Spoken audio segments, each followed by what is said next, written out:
حضرت ابوبکر صدیق رضی اللہ تعالیٰ عنہ ارشاد فرماتے ہیں میں حضور کے ساتھ تھا، ایک میدان سے ہم گزر رہے تھے تو ساتھ ہی ایک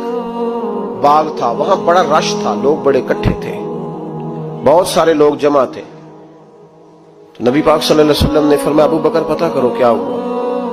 جناب صدیق اکبر رضی اللہ تعالیٰ عنہ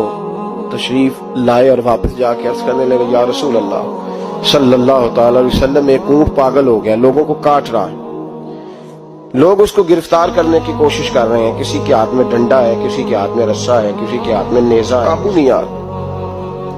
نبی پاک صلی اللہ علیہ وسلم نے فرمایا چلو میں چلتا ہوں۔ حضرت صدیق اکبر عرض کرنے لگے یا رسول اللہ صلی اللہ علیہ وسلم وہ پاگل ہو گیا، وہ کاٹتا پھر رہا ہے، آپ مہربانی کریں، وہ تکلیف دے گا۔ فرمایا ابو بکر مجھے جانے دو۔ جناب صدیق اکبر فرماتے ہیں نبی پاک صلی اللہ علیہ وسلم تشریف لائے اور حضور جیسے ہی کھڑے ہوئے نا اونٹ حضور کی طرف بھاگا، نبی پاک کی طرف لپکا، وہ میں بھی ڈرنے لگا،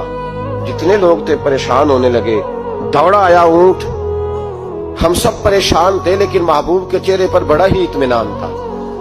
فرماتے اونٹ دوڑا آیا اور سیدھا آ کے اس نے حضور کے قدموں پہ سجدہ کیا، اور جناب صدیق اکبر فرماتے ہیں اس نے حضور کے کان میں کچھ کہا تو نبی پاک کی آنکھوں میں آنسو آ گئے، کس کے دکھ پر؟ او بھائی غور تو کرو، اس بات کو سمجھو تو صحیح، تو جیتے جاگتے ہنستے کھیلتے انسان کے دکھ پر پریشان نہیں ہوتا، تو مسلمان پڑوسی ساتھ رہنے والا، پلنے والا، بسنے والا، اس کی جوانی لڑک پن بڑھاپا تو نے آنکھوں میں دیکھا، تجھے اس کے دکھ پر پریشانی نہیں ہوتی۔ ایک اونٹ کان میں بولا، اس کیفیت کو سمجھ تو صحیح یار، اس رنگ کو محسوس تو کرو مہربانی اہل زمین پر، خدا مہربان ہوگا عرش بری پر، کے کان میں کچھ کہا، حضور رو پڑے۔ پھر محبوب نے فرمایا رسی لاؤ، مالک رسی لایا تو حضور نے اس کے ناک میں نکیل ڈالی، اس نے خاموشی سے ڈلوا لی،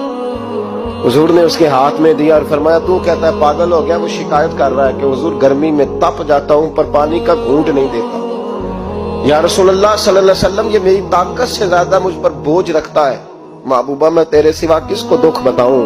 کام زیادہ لیتا ہے چارہ کم ڈالتا ہے۔ او بھائی میرے محبوب پاک سید عالم صلی اللہ علیہ وسلم نے ہمیں جو مزاج عطا فرمایا وہ تو اس طرح کا ہے کہ جانور کو بھی دکھ ہو، تو محبوب پاک کو